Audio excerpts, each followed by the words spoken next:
you're about to see your movie on the IMAX with a full house. How's that feeling? I mean, it's not your first film, but obviously it's your newest film. So does the excitement still live with you? Yeah, definitely. I'm super excited to discover the film with the audience of FrightFest because I've been there already before, and I know it's all the time a crazy experience. So I'm super happy to share that with the audience. Can't wait. And what would be a moment in the film that you're particularly looking forward to seeing with the FrightFest audience? The elevator scene in the last act of the film, I'm pretty sure it's going to be something. I couldn't believe that sequence. I couldn't believe it. I mean, in particular, one of the I've spoken to Nazim about the main character, but Olivier Gourmet as your kind of Don, the speech about it's my time to help somebody else change was so Godfather-esque. I mean, was you talking along those lines with Olivier when you made that scene? No, it was written like this, but the funny thing is I had an experience on when I did my movie The Divide. The people who saved the film, it's called the Rollo family in Winnipeg in Canada. That's exactly what they say to me when they finance the film, because we lose the financing of the film 15 days before start shooting, and we had to replace the money. So the trainee of the film finally asked his parents to finance what we needed.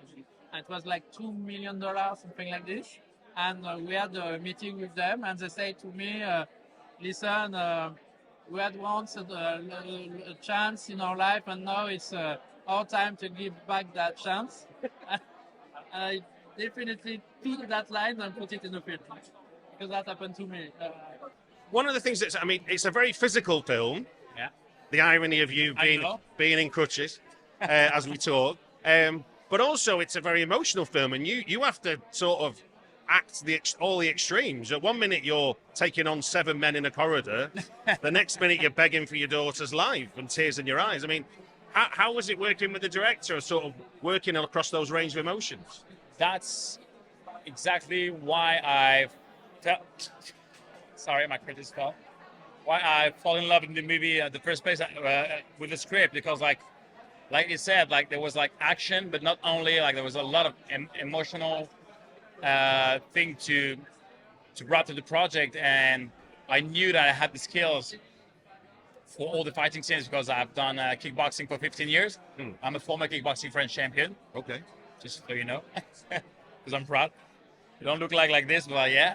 And the emotional part for me was really important because that's the French touch that Xavier added to the movie. You know, it's not just the pure action movie. Yeah. For me, the movie goes from author movie in the beginning, and the more we go, and the more we go to Korean cinema and all of that. So yeah, for me it was amazing to have all of this range of emotions. It's the best showreel ever I could ever dream of. It's amazing now, having spoken to Nazim and seeing what a smiley, chatty character he is, and then to see Sam, the character, who's almost from a western, a man with no name. Yeah. You know, he's goes through life like a shark, and obviously as a former kickboxing champion, he's got all the moves. But in this film, he goes through a range of emotions. I mean, what were your conversations like with him about how to portray this character as Sam?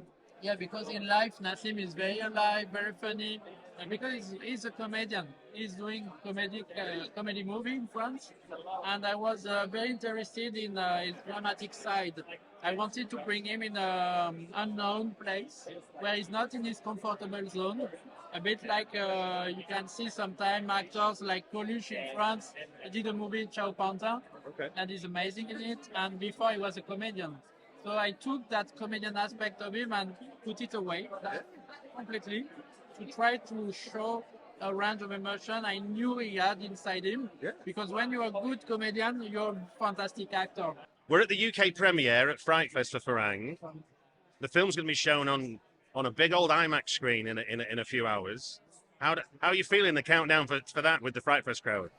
I'm a bit intimidated because it's the first festival of my life. It's my first role in a movie, so I'm a bit shy.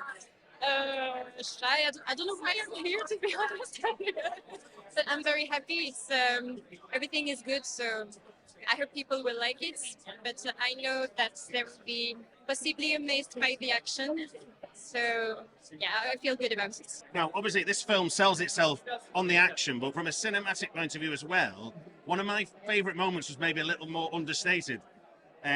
Was where you transition us into that final sequence where we leave the girls behind, the drug packing, they've escaped, etc.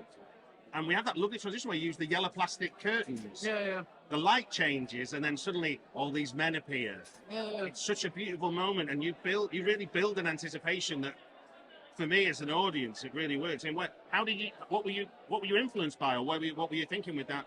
I think one of the main influence is the Korean movies, because I love Korean movie, and obviously Old Boy by Park Chan-wook, but also the idea of going from a very social and realistic mood, like in a typical French movie, and going into a very baroque evolution.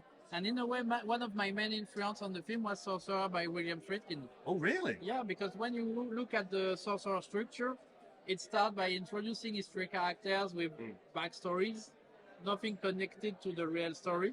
So you have the story of each of them, and then there is a transition in South America on a small village, waking up, and you discover this three character in that small village. For me, Sorcerer is a masterpiece, and when I was doing Farang, I was talking about it with Gareth Evans, which is a good friend, and we are like, okay, let's make a transition a little bit like in Sorcerer. By bit, we see that Thai village waking up, and then we see Nassim fishing with these guys, and we understand 5 years later he reinvents his life in that little village. And for me, that was super important to nail that kind of Friedkin touch. And unfortunately, it passed few weeks, but I'm still in love with Bill Friedkin forever. I was going to say, I think Sorcerer is one of the best European movies made by an American, don't you think? Exactly, I totally agree with that. It's a masterpiece for forever.